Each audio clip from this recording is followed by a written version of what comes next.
Okay, so there are a few other things here that I can show you. As an example, let's say we click on any one of these titles, okay?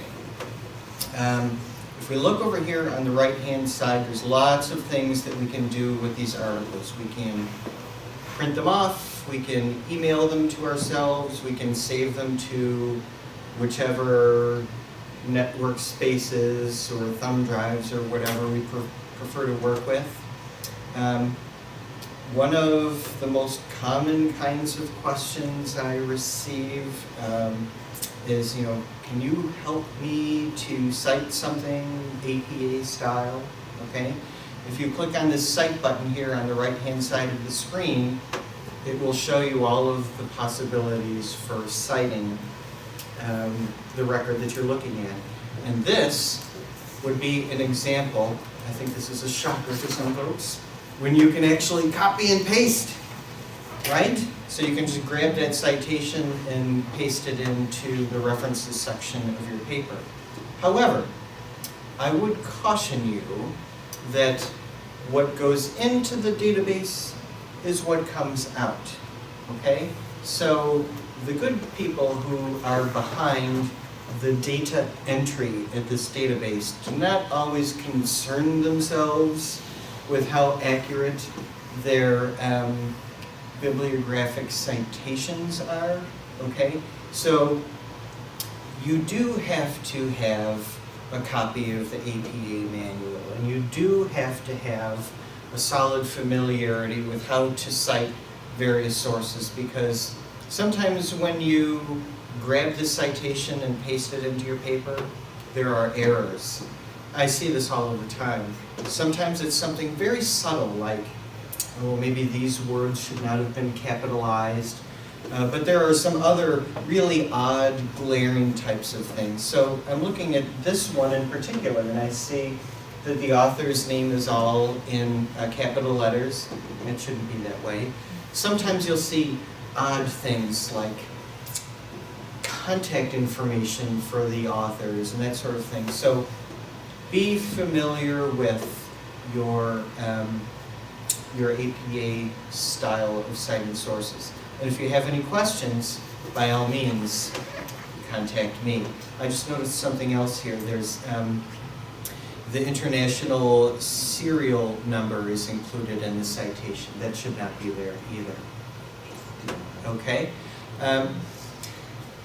So there's something else that I think that would be really helpful for you. Are folks in this room familiar with bibliographic management software programs like EndNote, Zotero, maybe? Yes? Do you use? I use Zotero. You do? Good. Does it work for you? Absolutely. Great. Very much. Okay, great. Have you used EndNote yet?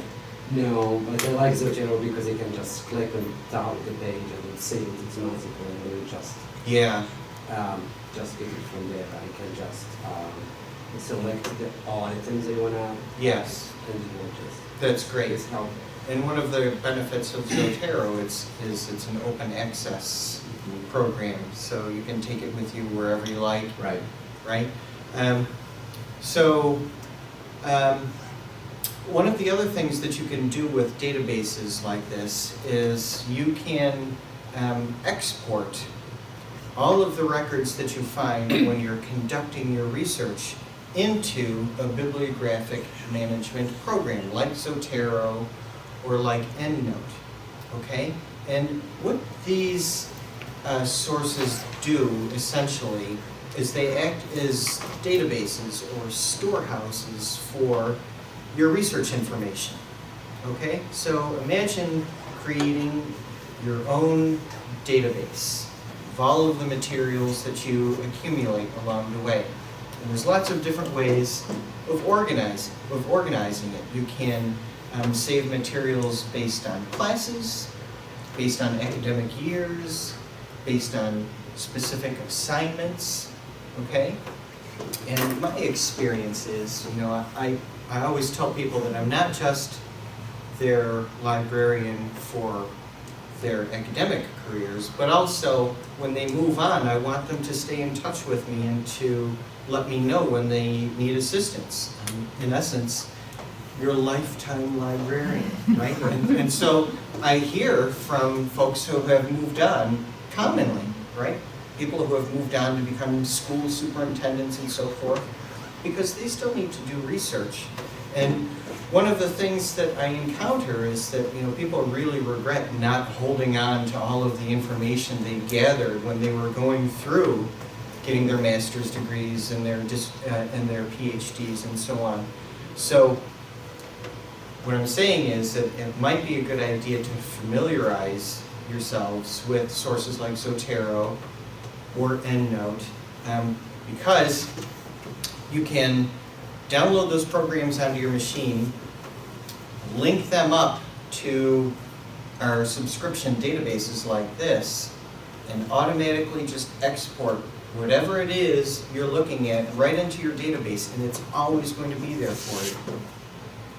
All right? You can transport that database to yourself wherever you are. You can make it cloud-based, you can make it PC or Mac-based, whatever works best for you. Now, you're looking at someone who still, when he's involved in research projects, has these huge, unwieldy folders with all kinds of, you know, Post-it notes up on top. That's just the way that I still work. However, studies say that's the best way to work. Really? Okay, so So just- the instincts are still good. The instincts are All still right, okay, but you can do it electronically as well, and that's what these programs are that I'm referring to. And just to show you, I'm going to go back to the library's homepage. I mentioned that the Zotero program is open access. So essentially, if you're using Firefox as your browser, you can easily just run a quick search for Zotero. It will show up. Voila, I can say that because I was just in Montreal, right? And there it is for you, okay? Now, EndNote is a little bit different. EndNote is a little bit more robust, and it's a program that we pay to have access to, but that you can download for free while you're affiliated with the university. And the way to do that is, on the library's homepage, there's this Get Help button, and select EndNote software. Here it is, version for Windows, version for Mac. They both operate pretty much the same, okay? But going back to the database. Once you download it, and even if you graduate, you can continue to use it. Absolutely, absolutely. So I'll say something about that. The license that we pay for our friends at EndNote, provide you with technical support while you're here, okay? So that technical support from the vendor goes away after you leave here, but I don't go away, all right? So if you need technical support with EndNote, once you finish here, I'm one email message away, okay?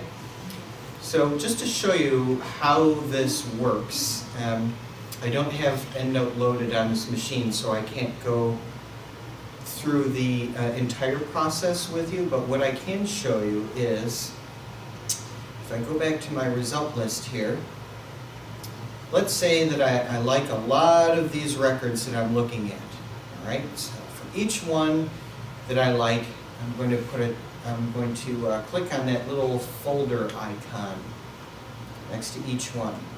You like that one, you like that one. Okay, I've clicked on this folder icon. You know, what does that mean? Well, if I go up to the top of the page, here is my folder, okay? And this is a folder for your current search session, okay? So if you get up to make yourself a sandwich and come back and this thing has timed out on you, you've lost your work. There's a way around that, but we're running out of time here. So be safe, okay? when you're saving things to your folder, remember to save them while you're still in an active search session, okay? What I'm going to do here is, I've already done it, I've gone into my folder. I'm going to select all of the items that I have, and I can either save them all together as a batch to wherever, thumb drive, my network drive. I can email them all to myself. If I do that with a lot of different records, they may come to my email account in a batch so that there's no one email message that's too large that gets bounced. Or I can export to Zotero or EndNote or whatever my preferred bibliographic management program is, okay? And if you're working from a database that is subscribed to by the UB libraries, it will default to one of those programs, Zotero or EndNote. And if you click on this save button, Is that for the whole article or just the citation? its default is to grab the full text of the article. All right, and you click on that save button, and it shows up in your own personal database. And I just was issued a thank you.